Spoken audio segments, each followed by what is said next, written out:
Snuffles, why can't we focus? Why can't we focus? ADHD, next question. ADHD.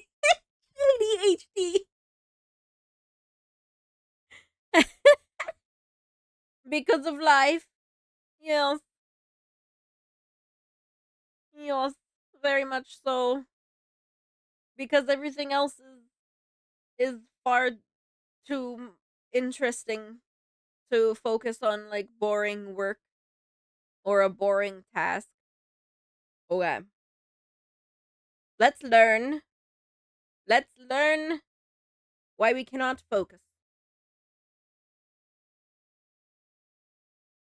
We are amusing ourselves to death. Video, TV, movies, music, podcasts, and on top of that, constant notifications. They're all flooding in. We are always being stimulated, and as a result, it is killing our ability to focus. And this isn't just something that we've noticed about ourselves. Research backs this up. Attention spans are declining. It's easy to blame the internet for this problem, but it's actually much older than that, though the internet's made it worse. And if we want to do something about it, we need to be able to break down the problem and really talk about where it comes from. So that's holy damn, we got right to the point here, and it makes complete sense. Yeah, because it's like, it's funny how now, if something takes like 5 seconds to load, I'm sitting there like, bro, why is it loading so slow? Why is it so slow? Meanwhile, 5,000 years ago, you would be like friggin' off the wall excited if something loaded in 5 seconds. You'd be like, oh my, holy shit! Wow, that was so fast! That was so fast! Not me being unable to focus on a movie or video game, but can watch a 3-hour compilation of YouTube videos. It's whatever can pull in your attention, right? Smarter equals think more equals stress more. This is true. So everyone should remain dumb. Everyone just remain dumb, and then you won't really have to stress about anything. Because you won't know what's going on. You won't know what's going on. Oh my god, and I have actually for a while now had my phone set to do not disturb after a certain time at night. Because if I hear notifications going off on my phone, I cannot sleep. Because I'm sitting there and I'm like, what if it's important? I need to check it. I need to check it. So it now remains on do not disturb with only there's like a few people I set that can break through the do not disturb, and that's it. I learned from Patrick Star growing up, I'm dumb and live under a rock, and life is good. Hell yeah, I also live under a rock. It is fun. It is fun. I can watch 6 hours of game lore. No way I can watch a full 6-minute video. Oh my god. I sometimes hate having all the knowledge I do, which is also why I'm so much happier not watching the news or seeing politics on Twitter. Is there what do they say? Oh frig, something is bliss. Ignorance is bliss. Yes. Ignorance is bliss. Let's go. Heck yeah. What we're gonna do today. So I'm breaking this problem down into 3 parts, and it all begins with a shift from books to television. Okay. So in the 1980s, Neil Postman wrote the book Amusing Ourselves to Death, and he was primarily interested in the cultural effects of a shift from using the written word as our primary way to transfer information to a shift towards mass media, and in particular, television. The invention of the printing press changed the world. Suddenly, mass communication was possible on a scale that had previously always been impossible. And this is how new and radical ideas were able to so quickly spread. So the Protestant Reformation probably wouldn't have happened without the printing press, or the Enlightenment, or the American Revolution. But media theorists like Postman, and here we should also mention the work of Marshall McLuhan, also tell us that how we communicate ideas the media that we use actually changes the way that we think. McLuhan's favorite phrase here was the medium is the message. So Postman used, because like when you're reading a book, you're kind of reading it in your own tone, versus watching something on TV where it will show you the tone. If that makes any sense. uses early American culture as an example of what he calls the typographic mind. This is a mind that has been shaped primarily through consuming books. And that means that it's a mind that's used to prolonged sessions of engaged, serious, rational activity. In other words, it's a mind that's used to focusing. So that's the first takeaway. Reading as an activity actually helps build your focus, and it shifts the way that you think. But we've stopped reading. In Postman's time, more people were watching television than reading, and those numbers have only gotten worse. When you add screens and the internet and phones and all of that, which we'll talk about later, well, that just exacerbates the problem. Two famous examples from American political history actually illustrate this. I don't really read books anymore, admittedly. I used to sit down each night and read a couple chapters of a book, but now I don't have the time to do that. And I haven't had the time to do that in a long time, so yeah. And any free time I do get, I mean, I would sort of rather be playing my video games. So, guilty. I am guilty. Does manga count? You know what? I feel like manga's better than nothing. Manga's probably better than nothing. I have some manga. I've read it all, but yeah, manga I haven't been able to read either. Sadly. I used to love this book about every weapon in history. Oh yeah, Jello's really into like history books and stuff like that too. I'm more of I'm more of the like friggin' fantasy type what is it? Non-fiction? That's my favorite genre to read. Fantasy novels are fiction. You know what? You know what? I always get confused between fiction and non-fiction. Okay, what? Okay, what? Is fiction is the fake? Fiction is fake? Frick my life, it's fiction. Okay. Whatever. Whatever. Proof that I don't read much. Non-fiction is real. Okay. Okay. Okay.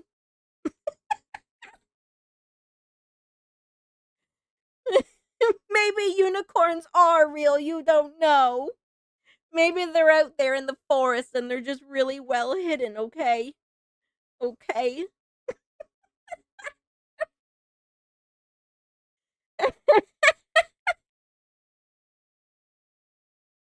It says non.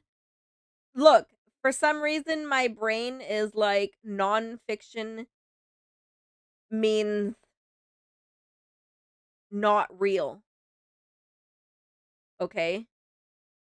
That's how my brain worked that out. That's what my brain is like. Fiction is real and non-fiction is not real.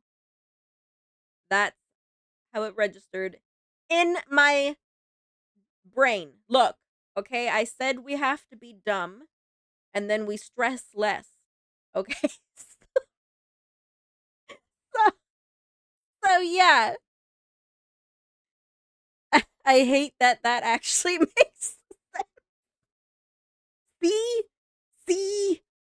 We're continuing. Let's go.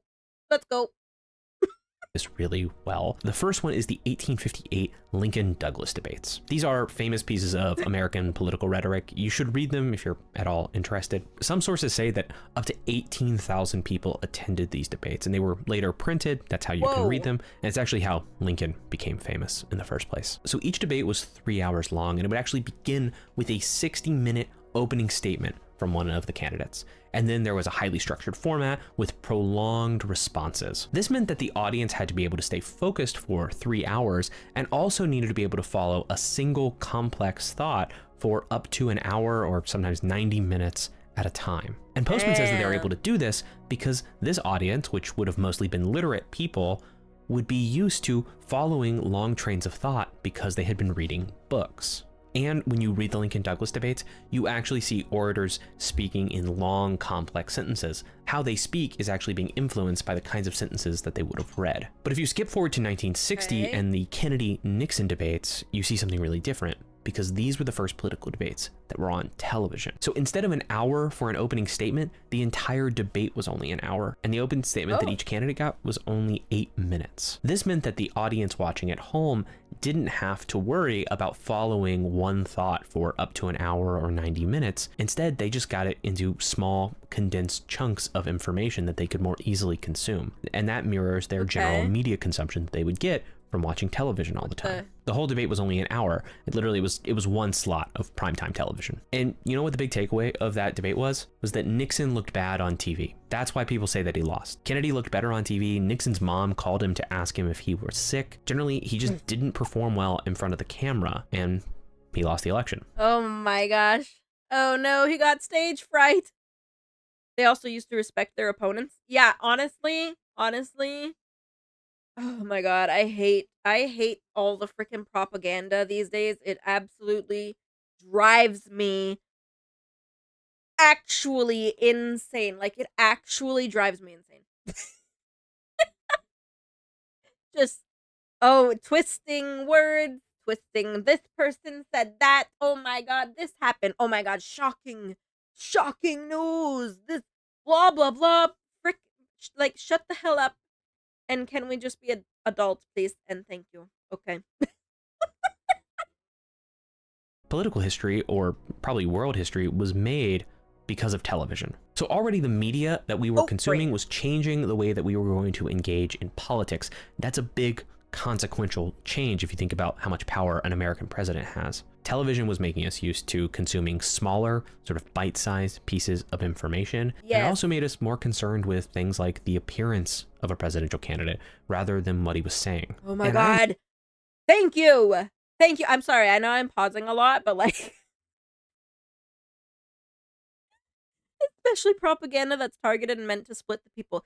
Yeah, like, exactly. You know what? Honestly, I feel like it's just trying to put everyone into a confused frenzy, and you're just left sitting there like you don't know who the frig to vote for or whatever. Like, you don't even know how to form an opinion because everything's just so confusing.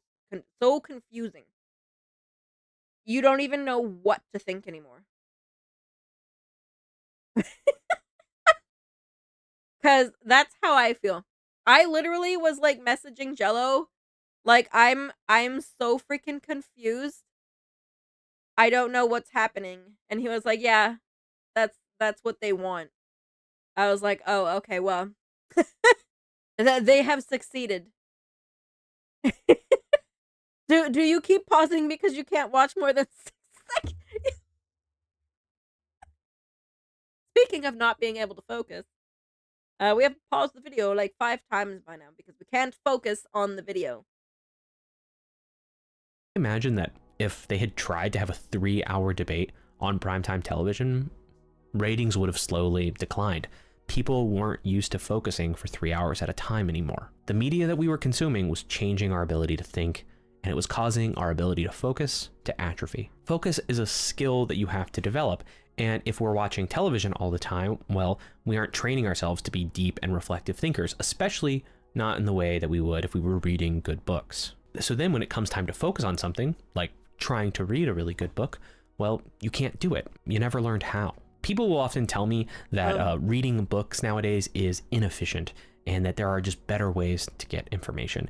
And I'm going to use some slang here that I think I'm too old to use sincerely, but this is pure cope. Getting your information from summaries or even from YouTube videos like the ones that I make is a completely different experience than learning from a book, because in a book, you actually get to follow an author's chain of thought. So as you read an author's thoughts in a Yes, book, you are true. actually thinking with him. You're actually training yourself to think, and as you train yourself to think, you're training yourself to focus. You get like a mental workout when you read, and you're not getting that elsewhere. So you're probably screaming at your screen right now because TV certainly isn't the most important form of media that we encounter nowadays. A cable news show gets fewer nighttime viewers than a really good YouTube video these days. And maybe the fact that we can't focus is due to the internet and the constant amount of notifications and this like swarm of content that we're constantly in. Or in other words, you might think that it's this that's to blame. And I think that's right. Just like we shifted from books to television, we've now moved from television to the internet. And that's a different way of thinking about information. Postman couldn't write about the internet because he was writing about it in the 80s, but another writer has come along to try to pick up some of these thoughts, and that's Nicholas Carr, who wrote the book The Shallows. So if you had to describe one word to sort of sum up your experience of the internet, I have a feeling it would be something like chaos. The whole point of a page on the web is actually just to keep you looking at it. So if you look at, like, say, your YouTube home screen, you're going to see rows and rows of videos. Then you're going to see possibly notifications if you have any of those turned on. You're going to see a search bar that tells you that you could go find anything that you wanted. If you search for a video, well, then very quickly you're going to be given recommendations. Click on one video and you're immediately recommended like 12 more. The whole point of that design is that if you ever get bored for even a second, you can click on something else so that you can stay engaged. We're so used to it that it feels normal. Damn, that is so true. Yeah, if you click on one video and it doesn't capture your attention right away, you just click on another one that looks interesting until you find one that does. Depression has gone up and reading books has gone down. Coincidence? I think not. The internet. The lovely internet. What do you mean? It's a beautiful place. Except I'm an idiot hand don't retain info well. Oh. And don't retain info well. And I have to read the same thing like 5 times. Oh my god, Teagle. Literally same. Same. There, like, if I'm actually not, like, totally relaxed and focused and stuff, and I sit down and try to actually read a book, I have to sit there reading the same line sometimes over and over because, like, I'm just not absorbing it. It's bad. I actually have a hard time even watching TV shows sometimes, even if it's something that I'm interested in, because I'll have the TV show play. I'll have the TV show playing, and then I'm also playing some mini little game on my phone or scrolling through Twitter or whatever on my phone.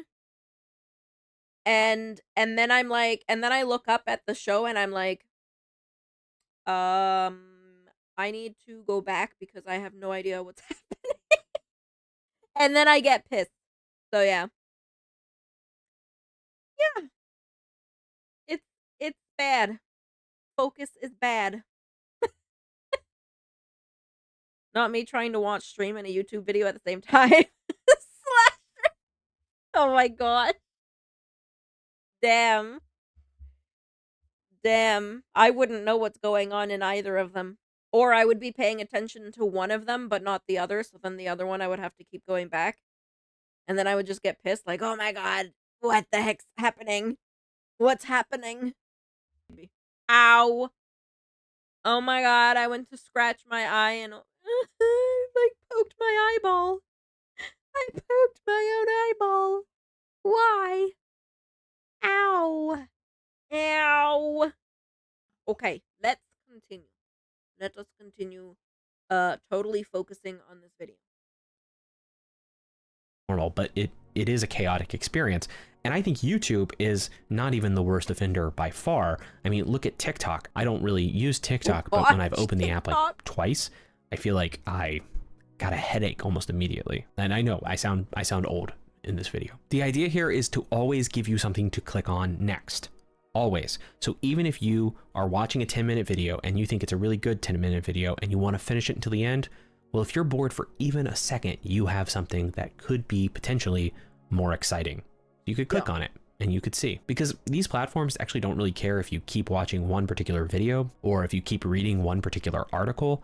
They just want you to stay on the platform. TikTok wants you on TikTok. YouTube wants you on YouTube. The New York Times wants you to stay on the New York Times site. That's how the internet works. This medium teaches you that information is easy and disposable. If you're even a little bit bored, you can move on. In fact, you should move on. That's implicitly what these platforms are telling you. In Carr's book, he really likes to stress the plasticity of our brains. That's our ability to change actually how our brains are structured in response to our environments. Our brains actually change based on what we do, what we need to do, and what kind of tools we use. So look at this chart for the average screen time for Americans. Oh, and now God. ask yourself, what do you think that is doing to our brains? Well, one of the things is it's ruining our ability to focus. Very bad. The bad news is that your brain is plastic. So the fact that you use your phone all the time or that you watch too many YouTube videos means that you are slowly ruining your ability to focus. The good news, though, is that your brain is plastic. So you could fix this if you made an effort to read more books, watch less YouTube, throw your phone into like the fires of Mount Doom so it could never bother you again.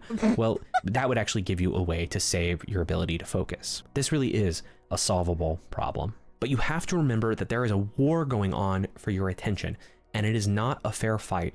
There are large corporations with PhDs in psychology and the best design engineers that they can find, all working to keep you engaged. And that's why I like to say that the internet is a hostile design environment. So here's a quote from the first president of Facebook, Sean Parker. The thought process that went into building these applications, Facebook being the first of them, was all about how do we consume as much of your time and conscious attention as possible. And that means we need to sort of give a little dopamine hit every once in a while because someone liked or commented on a photo or a post or whatever. And that's just one Oh my God, yup, like to see those numbers go up. Well, I'm going to read a book. Goodbye. Okay, Slasher. Make sure you tell us how the book was later in the Discord. Telling admission from someone who would know. If you listen to other people talk about designing digital experiences, though, it really is basically the same. It's all about capturing and really holding on to your attention. By comparison, something like this, a book, it's not that good at holding your attention unless you're really used to giving your attention to it. Okay. I think that's a nice way of putting it. Books, you have to give your attention to books, but phones, screens, the internet, videos, they steal your attention. That's why I say that it's a hostile design environment. It is an environment that has been designed in order to steal your attention and thus rob you of your ability to focus as much as possible because people make money from it. I mean, look, I have to even say this. If I can keep you watching until the end of this video, I make more money. And the people who design these platforms, they're not thinking about what this does to you long term. Steve Jobs told the New York Times that he wouldn't let his kids use an iPad. And Mark Zuckerberg and his wife don't let their kids use Facebook. I don't even know if they let their kids have phones. Basically, these are people who would really know the effects of these technologies. They help to design and build them and popularize them. And they know what it does to people. And they wanted to protect their kids from that. So I would ask, why don't you want to protect yourself from that? Now, there are things you can do to build your focus, but they're all easier said than done. First, you have to turn off your phone. You have to learn to take long breaks from it. If you can take day-long breaks from it, if you can go an entire day without looking at your phone, then you're already well on your way. But what if there's an emergency? No, I can't. I am a content creator. What would my fluffles do without me? Alright, guys, so after stream today, you're not going to hear from me until Saturday. I will be nowhere to be found. I won't be on Discord. I won't be on Twitter. Nothing. Just complete radio silence until Saturday. Long breaks, not me working 5 hours in a row without looking at phone. Honestly, cry a lot. Aw. Don't cry. Don't cry. I'll be back on Saturday. Yeah, when I've been in the warehouse this week working, I don't even bring my phone back there. And even if I did, I wouldn't have time to look at it because I'm busy constantly. Oh, she's ready to wander the forest. Yeah. I am going to be the goddess of the forest, so I need to know it by heart. I need to learn the lay of the land. Have to get used to it. Having something in your pocket that can always grab your attention with a single sound or a buzz, or even if you have that on silent, the ability, the sort of promise that if you just turned it on, maybe you would find something fun, that is going to rob you of your ability to focus. Next, you want to start consuming media that actually demands that you pay attention. This could even be movies. It doesn't always have to be books. But if you're going to watch movies, they can't be those new Netflix movies, because those movies are actually being written and produced with the intention that you will watch them while you're also scrolling on your phone. Like, they're made for people who are distracted. It's already changing.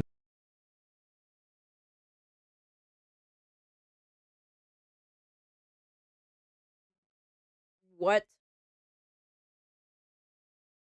Hold on. What? Excuse me? After I literally just sat here saying I'll put on a TV show and scroll my phone, I I I feel spied on.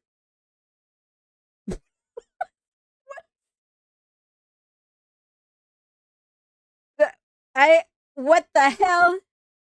They can see through us. What the heck? Well, okay. All right. Cool. I didn't expect to be attacked like this, but all right. Cool.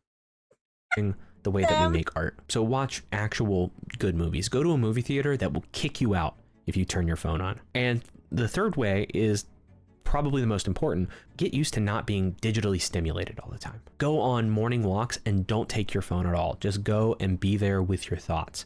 Maybe even see how long you can go on that walk while you sustain a thought in your head. You know, think. But what if something happens on the walk and you need your phone? What if you need it?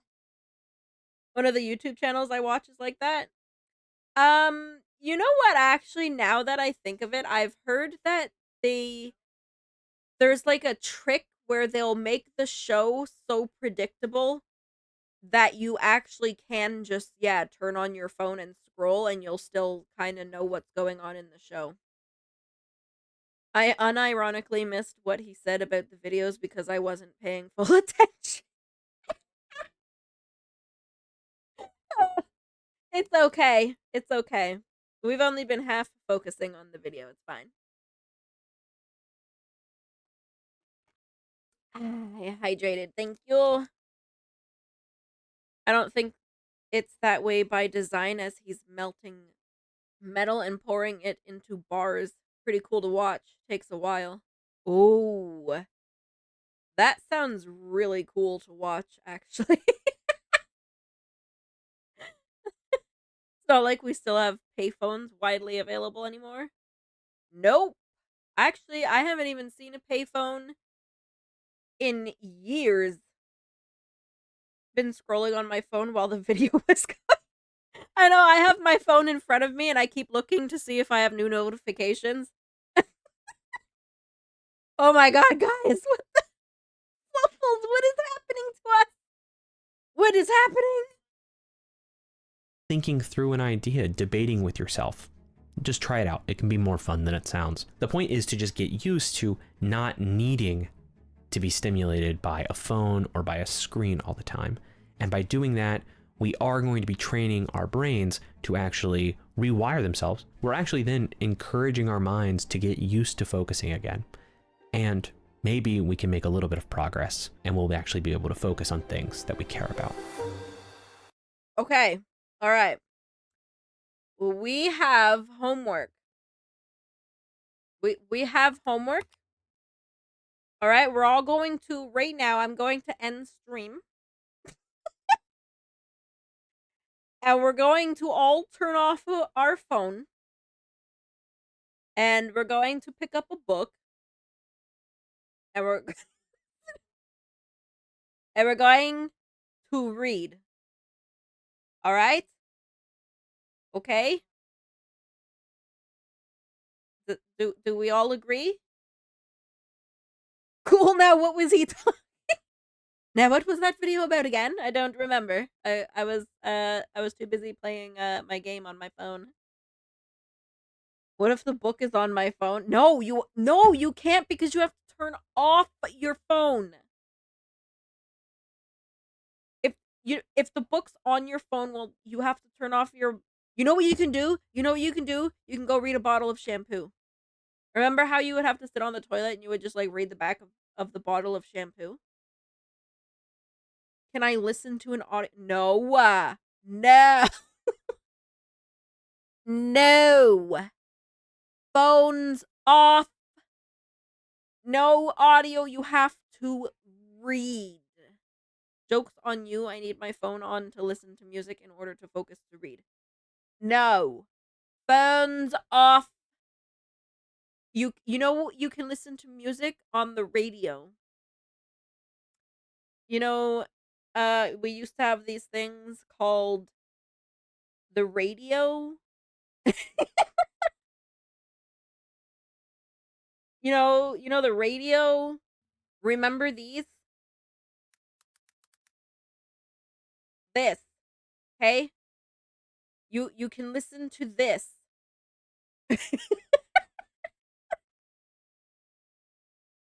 The only books I have on me are the Through the Breach Core Rules book and Undead Rules book. Why do you have just a bunch of rule books? What? Can I make Chat GPT write a book? God dang it! No, it has to be a physical. You know what? You know what? Forget it. We we're incapable of this. Me included. I can't do it. I can't turn off my phone. What if someone needs me? What if there's Twitter drama that I need to look at? I still have several unread light novels given to me on my B-Day 2 years ago. I have a whole novel series that I collected and I have not read a single one of them. It kind of makes me sad. I have the first one of the series sitting on my bedside table. I've had it there for probably years and I have still never read it. Now I feel like I need to end stream and read a book. End stream when I end stream tonight, instead of getting bed and scrolling on my phone, I should get in bed and read a book. Maybe I'll make that my goal. New goal. Instead of scrolling on my phone before sleep, I will read one chapter of a book.